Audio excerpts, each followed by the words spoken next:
Food! Food! Food! Food! Coming!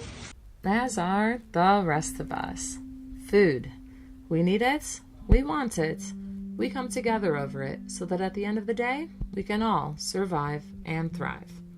But what happens when our position in life precludes us from getting what we need? And what about when, despite food being in our vicinity, we still can't reach it because of various life circumstances?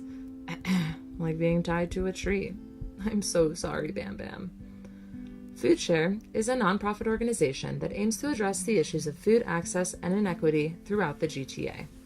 Their aim is to provide good, healthy food for all. Aresti and I were fortunate to take a bite out of FoodShare's various educational programs throughout this past semester. From teaching kids about how much sugar is actually in that weekly bubble tea they guzzle, to combining physical activity with preparing a healthy snack, we really got a hearty taste of food programming in Toronto. We even got to participate in an event called the Great Big Crunch, an annual moment of non-silence when students, teachers, and community members who are passionate about food security take a big, noisy crunch out of an apple at the same time. Through all of these experiences with FoodShare, I gained a deeper understanding of food literacy and nutrition programming in educational settings.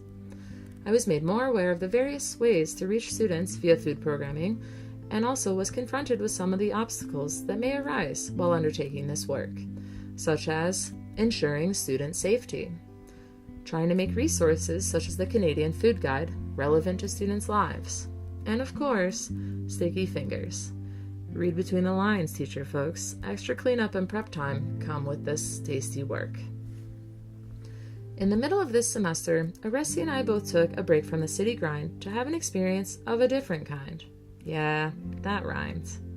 We set off for Pikangikum, Ontario, a First Nations community in northwestern Ontario, where we would complete our final teaching placements.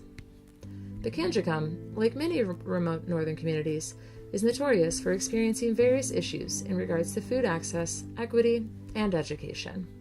From extremely high food prices to tensions arising between traditional methods of hunting and gathering and the commercialized food economy, we found ourselves with even more food for thought.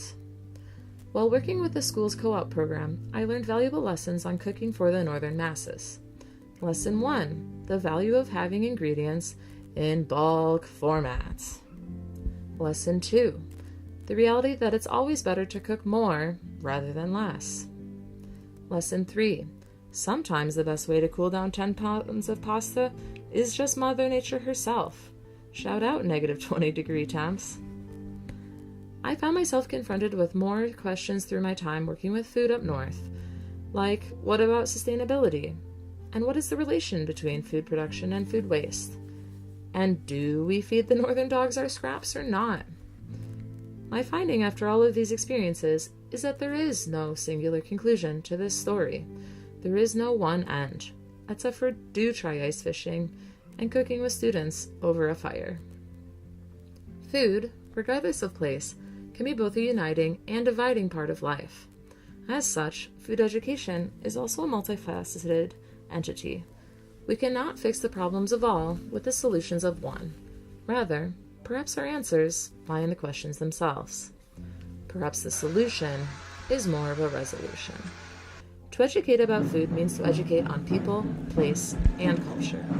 Denying the intertwining of these areas means we're missing the target.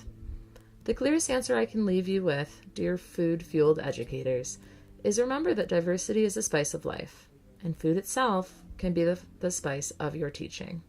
Just keep crunching.